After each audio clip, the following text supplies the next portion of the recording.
अस्सलाम वालेकुम, welcome to Jamshed Computer academy.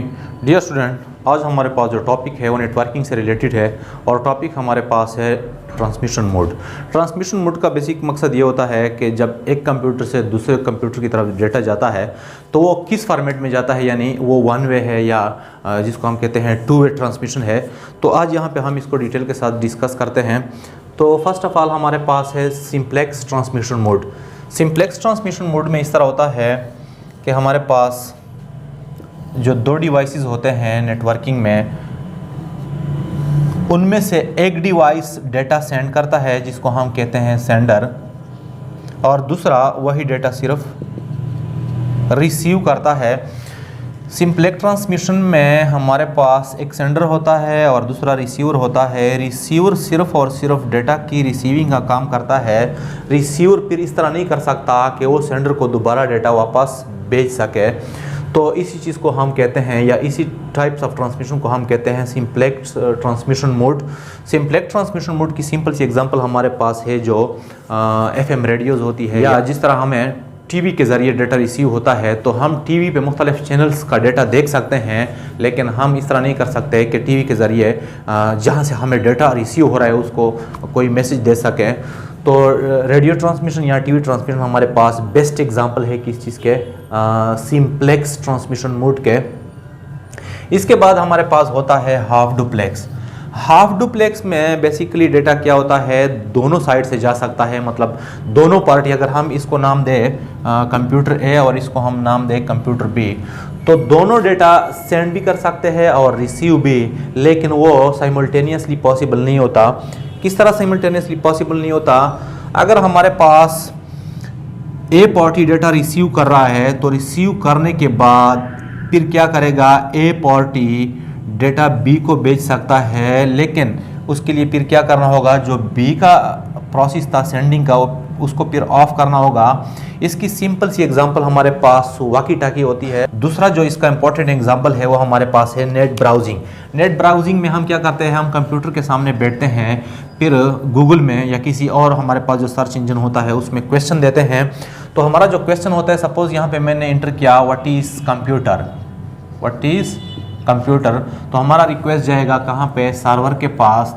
तो इस दौरान सर्वर क्या करेगा, तब तक वेट करेगा जब तक हमारा रिक्वेस्ट वहाँ पे रिसीव ना हो जाए। रिसीव होने के बाद वो डेटा भेजेगा इस तरह यहाँ पे।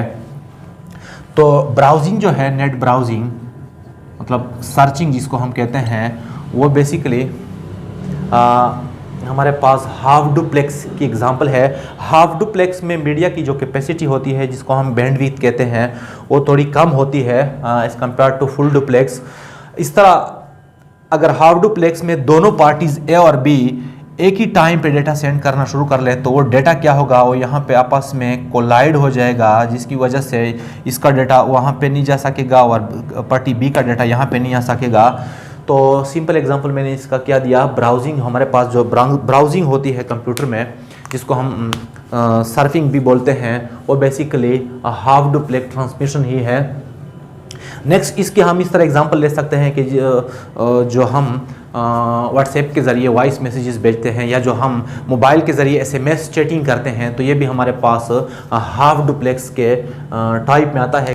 इसके बाद हमारे पास है full duplex. Full duplex transmission में क्या होता है, फुल डुप्लेक्स ट्रांसमिशन में दोनों पार्टीज़ बैक वक्त सेंडर और रिसीवर का काम करती है, मतलब एक device at A time data send भी कर सकता है और साथ साथ वो डेटा रिसीव भी कर सकता है।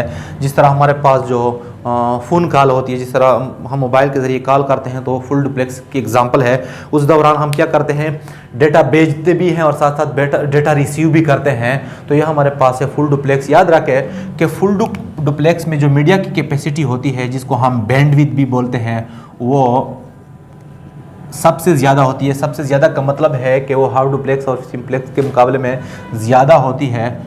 तो फुल डुप्लेक्स हमारे पास एग्जांपल है।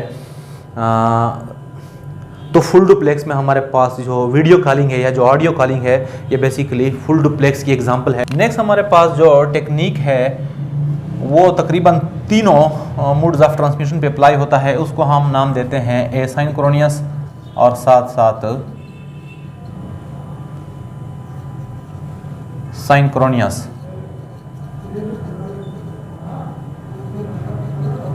तो एसिंक्रोनियस और सिंक्रोनियस को हम एग्जांपल के ज़रिए एक्सप्लेन करने की कोशिश करते हैं। तो सपोज़ यहाँ पे मैंने अगेन दो कंप्यूटर को आपस में कनेक्ट किया, जिसमें से एक को हमने सेंडर का नाम दिया और दूसरे को हमने रिसीवर का नाम दिया।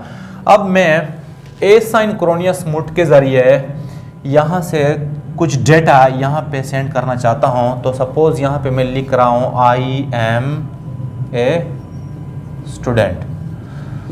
तो जैसे ही मैं आई इंटर करूँगा या आई प्रेस करूँगा कीबोर्ड में, तो आई जो है ये फिर यहाँ पे फौरन ट्रांसमिट होना शुरू करेगा। इसके बाद जब मैं एम को लिखूंगा तो एम में पहले ए जाएगा, इसके बाद एम जाएगा। मतलब यहाँ पे हमारे पास एसिंक्रोनियस में जो डेटा जाता है सेंडर से रिसीवर की जानिब, वो बाइट बाई बाइट जाता है। ये किस तरह होता है, सपोज कर ले यहाँ पे मैं आई को सेंड करना चाहता हूँ, तो आई जो है ये फर्स्ट ऑफ ऑल कन्वर्ट हो जाएगा बाइनरी में। तो मैंने यहाँ पे इसको वैल्यू साइन की सपोज 101010 और यहाँ पे 11। अगेन देखें, यहाँ से मैं आई को भेजना चाहता हूँ यहाँ से यहाँ पे, तो आई जो है वो बाइनरी फॉर्मेट में कन्वर्ट हो जाएगा। कंप्यूटर इसको ऑटोमेटिकली करता है, या जिसको हम कहते हैं प्रोटोकॉल और हार्डवेयर की मदद से ये होता है। इसके साथ साथ अब यहाँ पे देखें हमारे पास है 11010101। अब इसमें से अगर हम 1 को देखें तो वो हमारे पास है 1 2 3 4 5, मतलब 5 1 है, और 0 जो है ये हमारे पास है 3। मतलब 0 और 1 यहाँ पे हमारे पास 8 फॉर्म में है। साथ साथ एक बाइट के साथ 3 एक्स्ट्रा बीट भी जाते हैं। एक को हम कहते हैं स्टार्ट बीट जो अमूमन 1 की फॉर्म में होता है, और साथ यहाँ पे 0 जो कि एंड की फॉर्म में होता है, मतलब ये एंड को रिप्रेजेंट करता है। इसका मकसद ये है कि डेटा यहाँ पे लॉस होने से बच जाए। साथ साथ इसके साथ एक और बीट भी जाता है जिसको हम नाम देते हैं पैरिटी। अब यहाँ पे देखें हमारे पास जो 0 और 1 है वो 8 की फॉर्म में है, मतलब 5 1 है और 3 0 है। तो यहाँ पे पैरिटी हमारे पास होगी 1, जिसका मतलब है कि डेटा जो है उनमें 0 और 1 8 फॉर्म में थे। ये इसलिए होता है ताकि यहाँ पे जो डेटा लॉस है उसको हम रिमूव कर सकें। तो कहने का मकसद ये हुआ कि एसिंक्रोनस ट्रांसमिशन में जब भी हमारे पास सेंडर से रिसीवर की तरफ डेटा जाता है तो इस तरह बाइट की शक्ल में कन्वर्ट होता है, और हर एक बाइट के साथ फिर 3 एक्स्ट्रा बीट भी जाते हैं, जो कि जिसको हम सिंपली कहते हैं सिक्योरिटी पर्पस के लिए, ताकि वो डेटा रास्ते में लॉस ना हो जाए। इसके बाद मैं एम को भेजना चाहता हूँ सेंडर से रिसीवर की जानिब, तो ये इस तरह जाएगा जिस तरह यहाँ पे मैंने डिस्कस किया। पहले ए कन्वर्ट हो जाएगा 0 1 की फॉर्म में, फिर एम कन्वर्ट हो जाएगा। अब याद रखें कि यहाँ पे सपोज कर ले आई जो हमारे पास था वो हमने भेजा 9:05 और 1 सेकंड पे।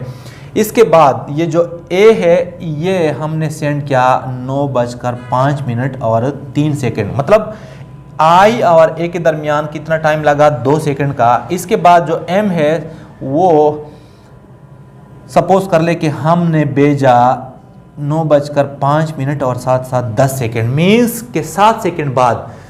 यहाँ पे अब ज़रा देखें कि ये जो करेक्टर वहाँ पे रिसीव हो रहा है वो रेगुलरली नहीं हो रहा है, बल्कि वो इरेगुलर ड्यूरेशन के बेस पे वहाँ पे जा रहे हैं। तो इसी चीज़ को हम कहते हैं एसिंक्रोनस ट्रांसमिशन। अब अगर हम सिंक्रोनियस ट्रांसमिशन की बात करें तो सिंक्रोनियस ट्रांसमिशन में अगर हम इसी डेटा को भेजें तो फर्स्ट ऑफ ऑल वो यहाँ पे सेंडर में 0 1 की फॉर्म में कन्वर्ट हो जाएगा, यहाँ पे ये स्टोर हो जाएगा। तो स्टोर होने के बाद देखें यहाँ पे मैंने सपोज किया कि 1 कैरेक्टर हमारे पास इस फॉर्मेट में था, तो यहाँ पे जितने भी कैरेक्टर है फर्स्ट ऑफ ऑल वो 0 और 1 की फॉर्म में कन्वर्ट हो जाएंगे, उसके ब्लॉक बन जाएंगे। फिर उस ब्लॉक में से मखसूस कैरेक्टर को सपोज कर ले 3 बाइट या 4 बाइट, या फिर डिपेंड करता है नेटवर्क डिवाइसेस पे, 3 बाइट या 4 बाइट को यहाँ पे भेज रहा है। मतलब सिंक्रोनियस ट्रांसमिशन में हमारे पास क्या होता है, जो डेटा होता है फर्स्ट ऑफ ऑल 0 1 में कन्वर्ट हो जाता है, उसके ब्लॉक बनते हैं। फिर वो ब्लॉक जो है इसको रेगुलर इंटरवल के साथ सेंडर से रिसीवर की तरफ भेजे जाते हैं। किस तरह, सपोज कर ले यहाँ से सेंडर से ये जो डेटा है ये इस फॉर्मेट में कन्वर्ट हुआ। अब 3 बाइट का एक ब्लॉक में यहाँ पे सेंड करना चाहता हूं तो सपोज कर रहे पहला जो ब्लॉक था वो हमारे पास सेंड हुआ 9:05 और 1 सेकंड पे। दूसरा जो ब्लॉक होगा वो भी 9:05 और 2 सेकंड पे, और तीसरा जो होगा 9:05 और 3 सेकंड पे। मतलब यहाँ से जो डेटा जा रहा है वो रेगुलर इंटरवल के साथ जा रहा है। तो इसी टाइप के ट्रांसमिशन को हम कहते हैं सिंक्रोनियस ट्रांसमिशन। याद रखें कि सिंक्रोनियस ट्रांसमिशन की जो स्पीड होती है वो एसिंक्रोनियस से ज़्यादा होती है, मतलब फास्ट होती है। जबकि सिंक्रोनियस ट्रांसमिशन को हम लॉन्ग रेंज ट्रांसमिशन के लिए यूज़ करते हैं। तो डियर स्टूडेंट, उम्मीद है आप लोगों को क्लियर हुआ होगा कि हमारे पास ट्रांसमिशन मोड है क्या और ये किस तरह काम करते हैं। तो आज के लिए बस इतना ही। अल्लाह हाफ़िज़।